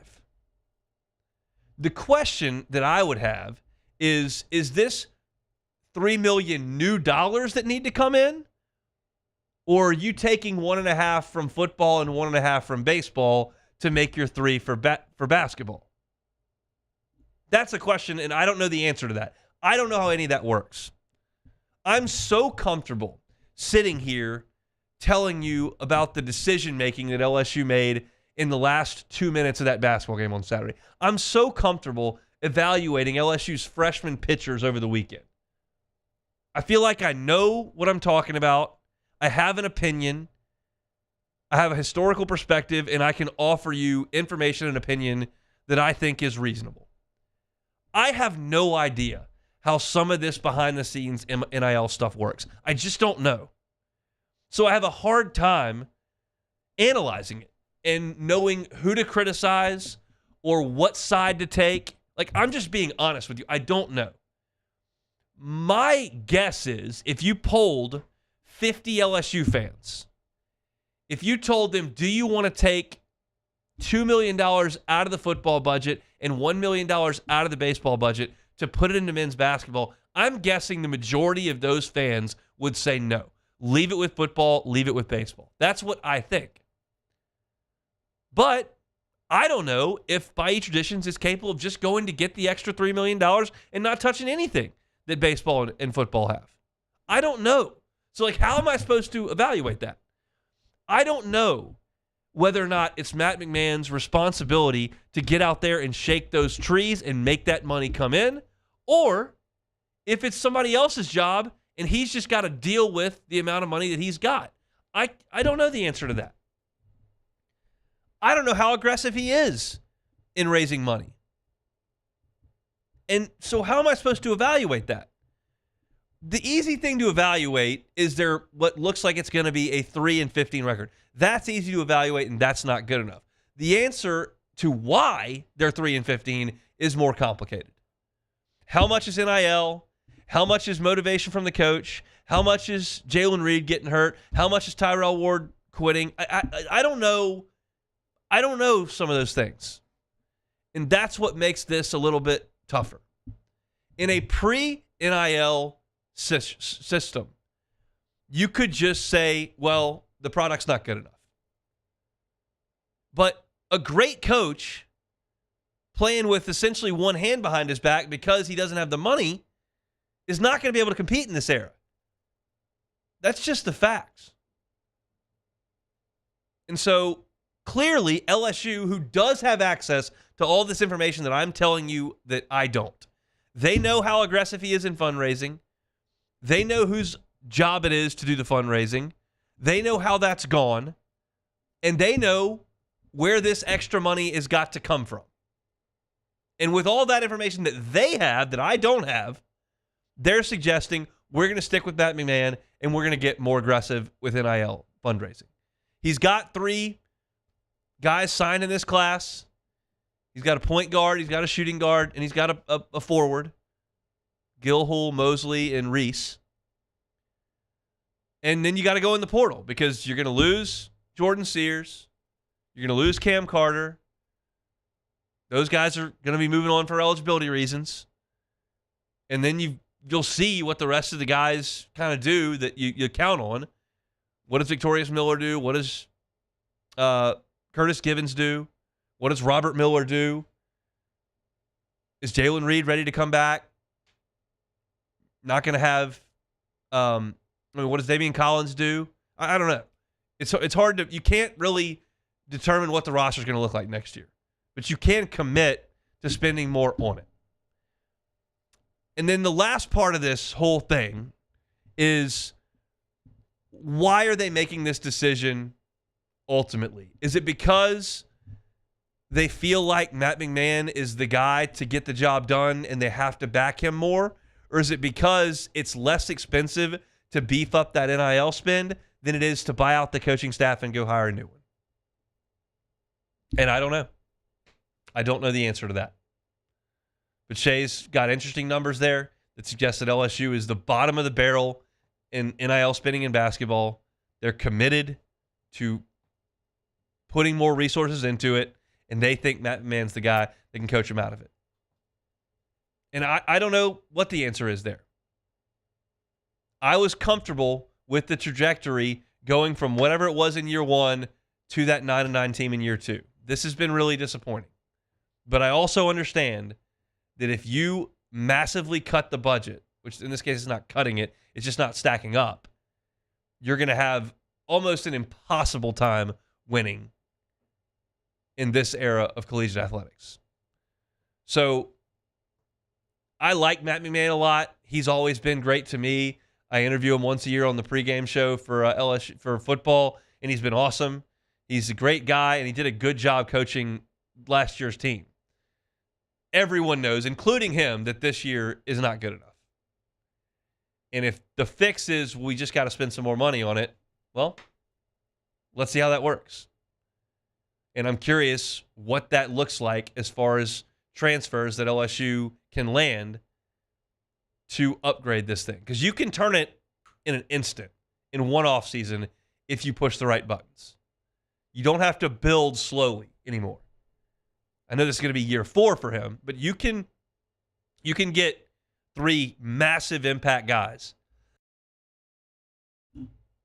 just by dropping a bag. And we'll see if LSU is willing to play in those waters. Shea Dixon's reporting that they are. It just kind of remains to be seen, I guess. So that's your look at LSU basketball. Man, according to Shea Dixon's reports, we'll be back. LSU got to spend some more money. Can't be last like LSU and South Carolina and Oklahoma currently are. They're the bottom 3 teams in the SEC standings. Not a coincidence. Looking for basketball content, you can find it on our Hoops with Hunt stream.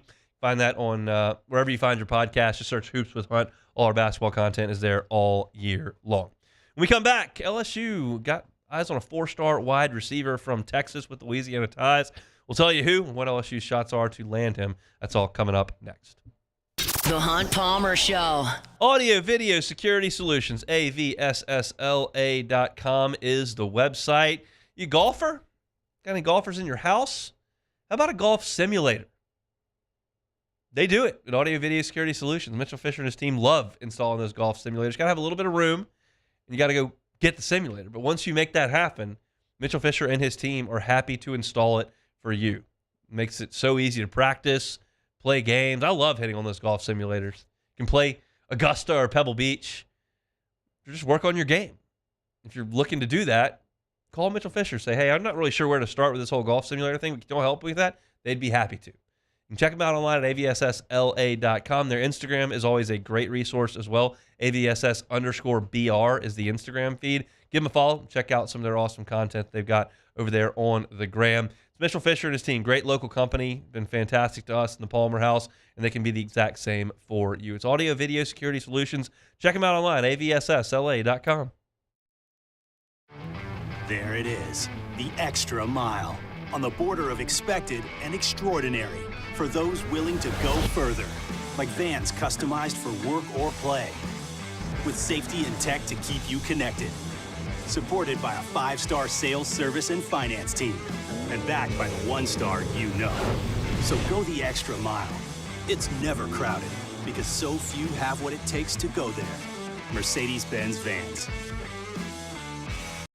Gulf Coast Office Products is a nationally recognized Savin office equipment dealer based right here in Louisiana. Over 100 employees strong, Gulf Coast has the boots on the ground to support all vertical markets from education, engineering, legal, and finance. With the latest in office technology from desktop to production segment units, Gulf Coast and Savin have the perfect fit for you. Call 225-756-2644. That's 756-2644 for Gulf Coast Office Products.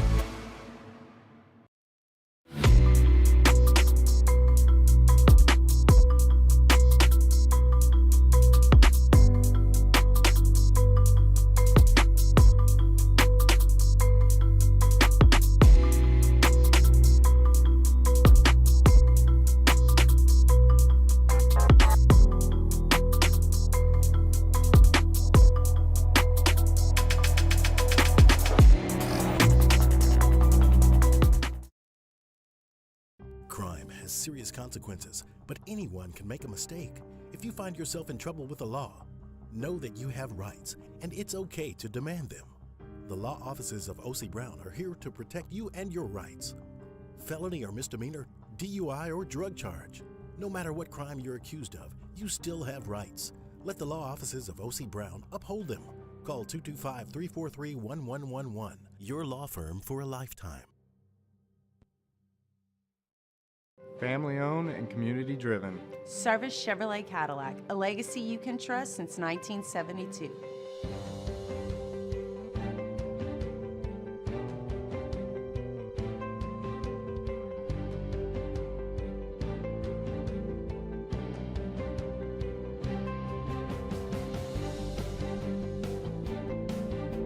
Service Chevrolet Cadillac, our family serving your family. For over 50 years. At Auctioner, we know healing is a team sport. That's why we've partnered with world-renowned orthopedic surgeon Dr. James Andrews to create the Auctioner Andrews Orthopedics and Sports Medicine Institute. Whether you're a professional athlete or a weekend warrior, our team of specialists are dedicated to getting you back in the game. So whatever your reasons are for reaching your personal best, we've only got one. You. Auctioner Andrews Institute. This is the Hunt Palmer Show, brought to you by Gulf Coast Office Products.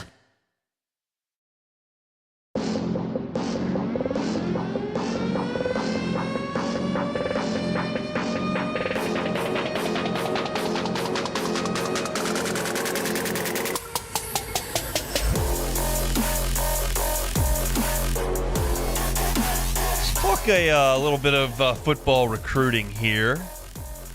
Recruiting never sleeps, ever.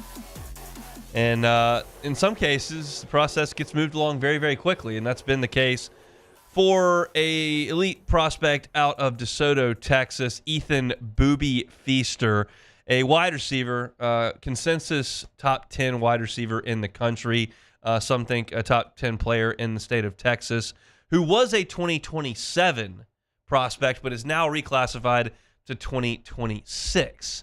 Which means he could theoretically sign in this coming December and enroll 11 months from now in 2026. And he's got roots in Louisiana.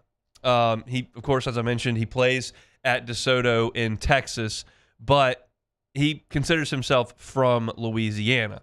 So he was talking with Chad Simmons, who's with On3, said he's got an official visit set up to Southern Cal in June.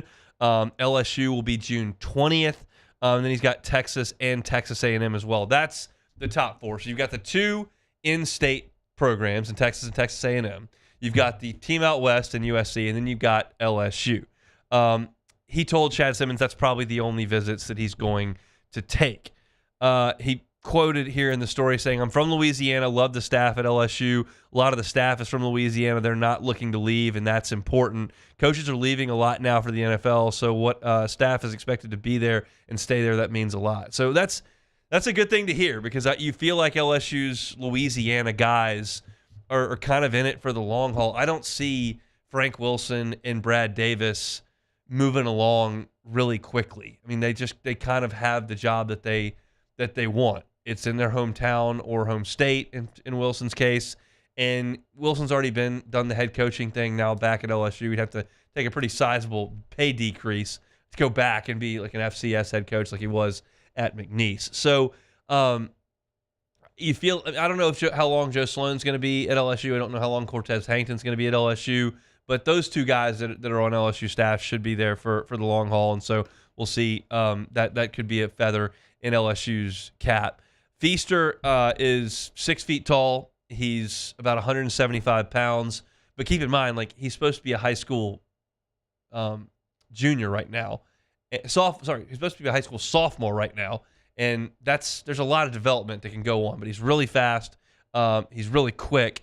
And he's been uber productive there. LSU's got 2 commitments in wide receiver in the 2026 class in Ja'Kai Anderson and Kenny Darby. Both of them are from inside the state. And then you're looking at Jabari Mack, who's also in the state right now. Shea writes on 3 that LSU is in the mix for a top receiver in the country in Tristan Keys. But you've got to continue to bring in these elite level wide receivers. Like every position on the field is important, and certainly you got to win the line of scrimmage, you got to tackle, you got to rush the passer, you got to get a passer. LSU's restocked the shelves at running back pretty well with this class they just brought in with Harlan Berry and JT Lindsey, but you've got to have dudes on the outside who are difference makers and playmakers. I mean, you look at the team that just won the Super Bowl and the Eagles, like that's a team that's just loaded with studs. You look at Ohio State, just won the national championship, bringing in Jeremiah Smith and going through the wide receivers that they have. And you know how good LSU's offense was 2 years ago with the elite wide receiver play that they got from guys who were tearing it up on the next level. You've got to continue to bring in big-time wide receivers. And those guys can get to the field quickly. I mean, how many times do we hear 17 years old at Alabama, 17 years old at Alabama, 17 years old? You can get to the field, and if you're a stud, you can play quickly. And the thought is that Feaster is that. I know that LSU feels good about Ja'Kai Anderson as well as Kenny Darby. Darby said he's shut down his recruitment. We'll see. It doesn't appear that's imminent for Feaster. He's going to take those 4 visits to those 4 schools. You know what can happen when Texas and Texas A&M get involved. Okay, we've seen this a lot over the years. So I've told y'all this time and time again. Like, I don't necessarily get too caught up in commitments and all that kind of stuff. Just show me when the ink is dry. When the ink dries, I'll react. Because you can do Bryce Underwood thing all day long. You can do DeCorian Moore things all day long. But it is important that you continue to restock the shelves with elite high school players. And that happens. I just don't have to follow every single twist and turn like I probably did 15 years ago. So Feaster is going to be a guy that we're paying attention to from a little bit of afar. It's going to take a little bit of time, but he's declared his top 4. LSU very much in the mix, and they're looking to put together a kind of a big class in terms of numbers at wide receiver in this 2026 cycle, and Boobie Feaster very much is involved in that. So we'll keep you updated as we learn more. Shout out to the folks over at the Bengal Tiger on 3 for doing all of that reporting. It's some really good stuff on their site today. Highly suggest you get on by and check out what they're doing over there at the Bengal Tiger. All right, let's talk a little bit more baseball. LSU over the weekend got a 3-game sweep of Purdue-Fort Wayne. You go into a 5-game week this week, and you've got tomorrow, you've got Southern at the box, 2 o'clock, right in the middle of this show. So you got Southern at the box. Then you go to Thibodeau on Wednesday to play Nichols. You have got the option of using some of your real dudes in these games because you did not see Gavin Guidry, Connor Ware, or Zach Cowan over the weekend. And Jay Johnson said, like, those guys are going to throw 50-plus innings for us, and they didn't even get on the mound. And I was asked on Twitter earlier, like, hey, why didn't those guys pitch? Like, Doghouse? No, here's the deal. I think that Jay Johnson was probably saving Gavin Guidry and Connor Ware for high-leverage late-game innings, which could theoretically come at any point. They just didn't. And then when you built 8, 9, 10-run leads in the late innings, it was a great opportunity at that point to get William Schmidt some seasoning, to get Maverick Rizzi some seasoning, to get Cooper Williams some seasoning, to get Kason Evans some seasoning. You let those freshmen get out there in low-leverage spots and see what they can do. And they all performed phenomenally. and it was the perfect spot to get them into. You don't need to ramp Gavin Guidry up. Gavin Guidry got the last out of the national championship game 2 years ago. He's gotten big outs for 2 years. He doesn't need the seasoning. Connor Ware's an old dude, junior college starter. He's not new to the college baseball scene. He's going to be new to the box, and it'll be a different experience for him when he does that. But you didn't need to go to those guys. I would expect you will see them over the course of the next 2 days. I don't know in what capacity or for how long, but it's not like you've got this monster coming up on the weekend. I told you all back in the first hour, Omaha is who LSU plays this coming weekend. Omaha went to Tulane over the weekend and got swept, and they were not competitive in any of the games. They gave up like 33, 34 runs over 3 games and got swept. And Tulane's not that great. So you're talking about another bad team coming in this weekend. You don't need to save Ware or Cowan or Guidry. My guess is that you get a start from Zach Cowan tomorrow. Maybe they save him for a Nichols team that's better than Southern coming up on Wednesday. We'll find out. We'll get the lineup for tomorrow's game basically right as we're going on air at 1 o'clock, and then we'll go into that on tomorrow's show. But it's fascinating that LSU got through those games and didn't use the guys that we considered the top bullpen arms. It just worked out that way, that you had an opportunity to go with a ramp-up.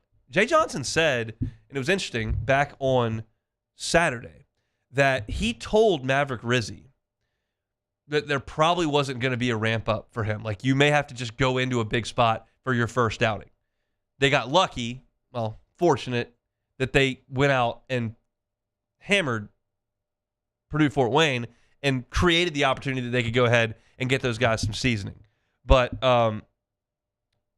they were ready in a big spot, and they'll be ready in a big spot moving forward. We just don't know when that's going to come. The other thing I wanted to talk about was catching defense.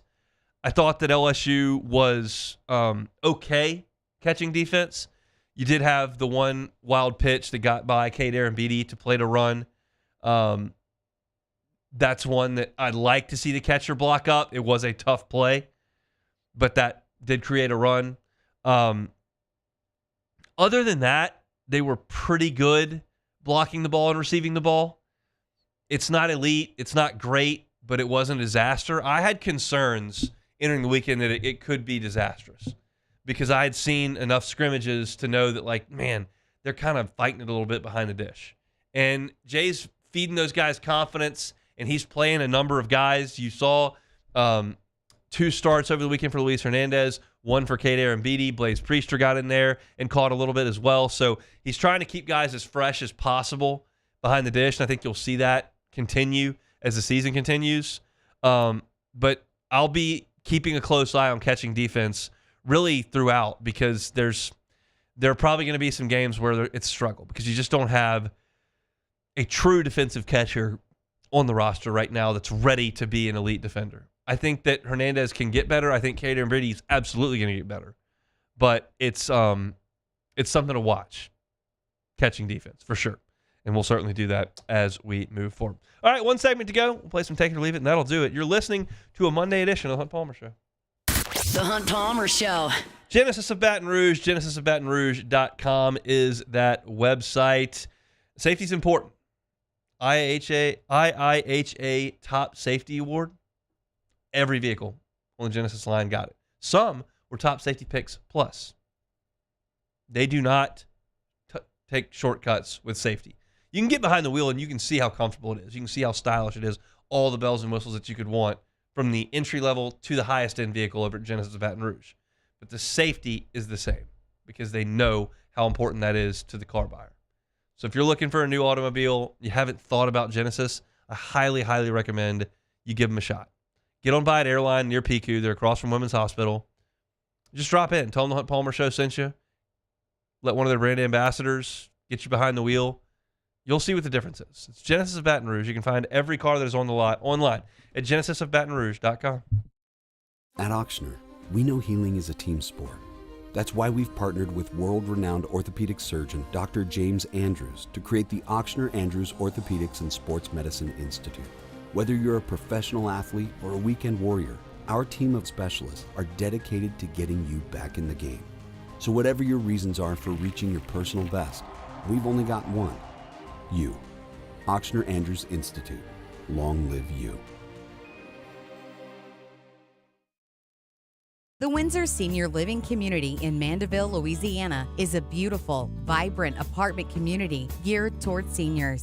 They are nestled right in the heart of Mandeville, where seniors live a more carefree lifestyle in spacious apartments with the peace of mind that comes from having a little extra help. Call the Windsor at 985-624-8040 to schedule a lunch and tour. Come see how the Windsor can be your passport to peace of mind. There it is, the extra mile, on the border of expected and extraordinary for those willing to go further, like vans customized for work or play, with safety and tech to keep you connected, supported by a 5-star sales, service, and finance team, and backed by the 1-star you know. So go the extra mile. It's never crowded, because so few have what it takes to go there. Mercedes-Benz Vans. Crime has serious consequences, but anyone can make a mistake. If you find yourself in trouble with the law, know that you have rights, and it's okay to demand them. The law offices of O.C. Brown are here to protect you and your rights. Felony or misdemeanor, DUI or drug charge. No matter what crime you're accused of, you still have rights. Let the law offices of O.C. Brown uphold them. Call 225-343-1111. Your law firm for a lifetime. Family owned and community driven. Service Chevrolet Cadillac, a legacy you can trust since 1972.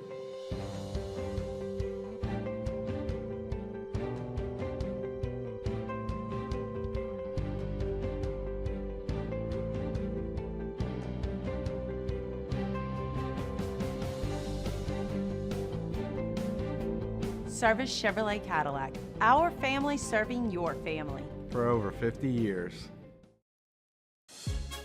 There's never been a better time to catch a John Deere deal from the crew of Sunshine. Ask us about our low monthly payment options on our tractor packages and let the good times roll. With equipment strong enough to power one of the world's largest celebrations, we've got your needs covered too. Learn more about what it means to be powered by Sunshine at sunequip.com. Some restrictions apply. See dealer for details. You're listening to The Hunt Palmer Show, brought to you by Gulf Coast Office Products.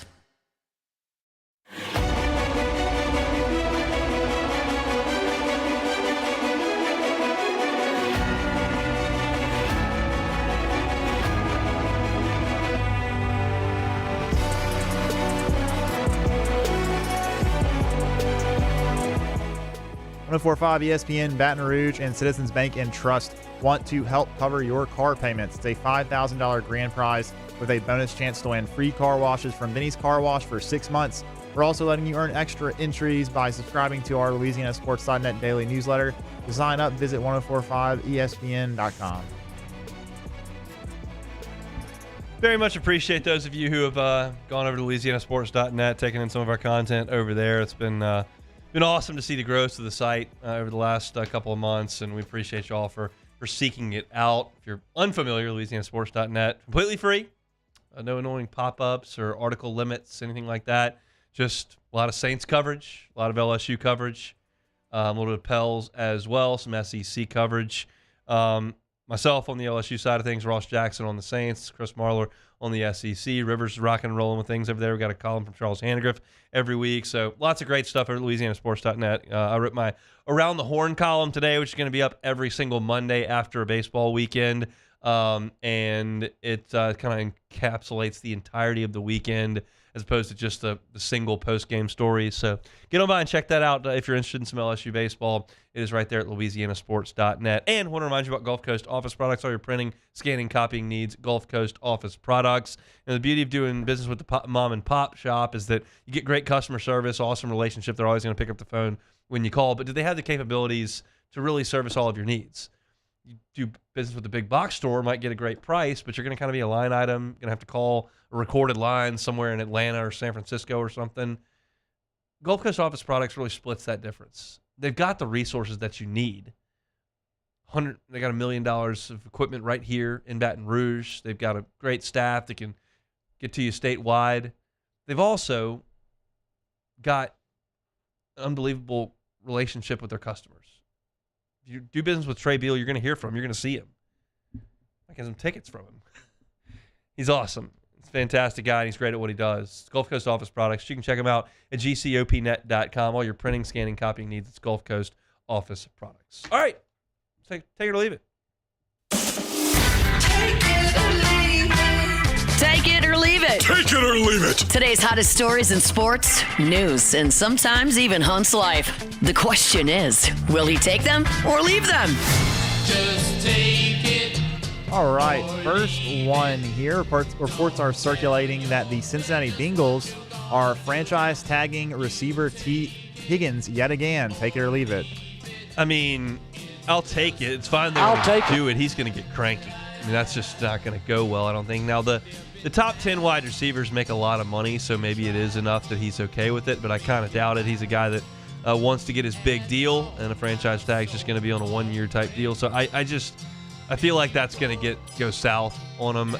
You realize that, like, Jamar's going to get the huge payday, and it's a great place to catch balls because Burrow's so good. But I feel like Higgins is destined for somewhere else this coming season. It just feels like he's not going to play this game. All right, next one here. The cold is back. Take it or leave it. Leave it. Just leave it alone. It's baseball season. Time to play some golf. It can be 95. That's fine.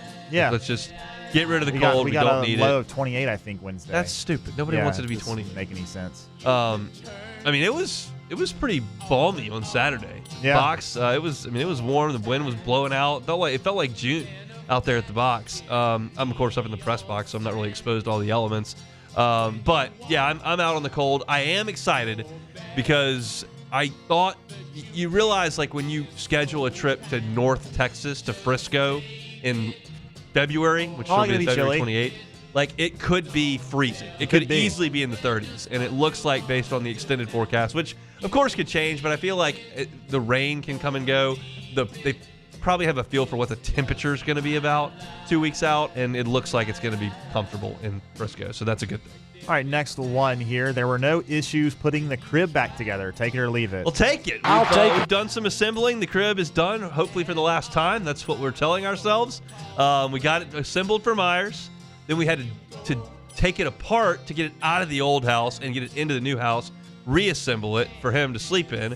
Then we took him out of that to put him in the big boy bed, and it was just disassembled. Now we had to put it together one more time for new baby, which could come here in the next couple of weeks. So put the crib together yesterday, went off without a hitch, got it done in like 25 minutes.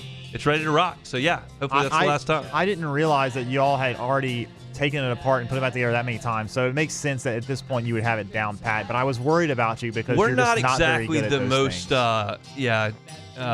what's the word I'm looking for there? No, we're forward thinking. I think that's fine.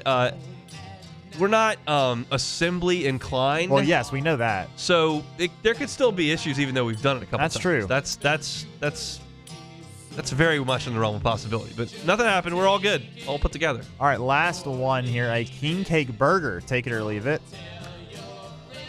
I'm going to leave it. I'm usually good with, like, making weird things out of, like, I'm fine. Like, you want to make a pizza burger or something, I'll eat that. But, like, a king cake burger, I don't know if I need, like, a bunch of sugar. Yeah. I mean, what is it? Is it savory patty? So is it like the bun is just a king cake, basically? Yeah. Okay. It's probably good, but it feels, I don't know if I need that much sugar and, like, icing on a cheeseburger. I'm not sure that goes together. Maybe it does. I don't know. It just, again, I'm usually for that stuff. Alyssa hates this stuff. Like, she won't even put chicken on a pizza. Like a barbecue chicken pizza or like a baked chicken bacon ranch pizza. I think that's great. I'm great with, like, Alfredo on a pizza. She's like, no, chicken doesn't go on pizza. Like, that's how she functions. And I love that kind of stuff usually. But if you're talking king cake burger, I don't know if that's necessarily something that I've got to get into. Yeah, I'm gonna go against that, I think. How do we feel about the baseball team playing during the show for the next few days? It's not great. That's not ideal. But at the same time, we're looking at some pretty mediocre games. So correct. You're talking about I think we had this issue 5 times, and one of them we avoided on Friday by going an hour early to do the show from the box. So we'll be on during their game tomorrow. They'll play in the afternoon on Friday as well. And then I think next Tuesday, and that I think that's it, because the next Friday they're in Frisco, and I'll be there for that. So I think it's just Tuesday, Friday, Tuesday is what I feel like. Maybe is there a Wednesday game next week? There's a Wednesday game this week, but it's in Thibodaux. There is a Wednesday game next week, but it is that's the start. They're playing Dallas Baptist. Oh, it's in Globe Life. I remember that. Yes, you're right. So never mind. So I lied. Maybe we only have 2 issues now this moving forward, tomorrow and Friday. So that's good. Looks like it. And I think I'm going to scurry out of here on Friday after the show ends to get to post game for baseball. So usually Alyssa can get the little man from school on Friday, and I can get over there. So that's so we're really just kind of airballing once. That's tomorrow. So tomorrow for the show, we'll have the lineup for the game against Southern tomorrow, right when we go on at 1:00. I'll go through kind of my thoughts on that. We'll preview that game. We'll also talk to Glenn West, probably from the box. And then in the second hour, we'll talk to Sharif on the Saints, and also Kurt Schilling, MLB legend, is going to stop by. If you recall, when I was on Radio Row at the Super Bowl, we had Kurt Schilling booked, but he wasn't able to get to us. He was long on a couple shows before us, and they kind of felt bad, I think, and they said, well, can he come on a little bit later? I was like, yes, I would love to talk to Kurt Schilling. So we'll do that coming up on tomorrow's show in the second hour while LSU's playing at Summit Baseball. Missed any of the show today? You can catch it on demand wherever you find your podcast. Just search Hunt Palmer Show. We certainly appreciate it. Matt's going to drive you home. Coming up next, we're back tomorrow, same time, same place, for a Tuesday edition of the Hunt Palmer Show. The Hunt Palmer Show. Family owned and community driven. Service Chevrolet Cadillac, a legacy you can trust since 1972.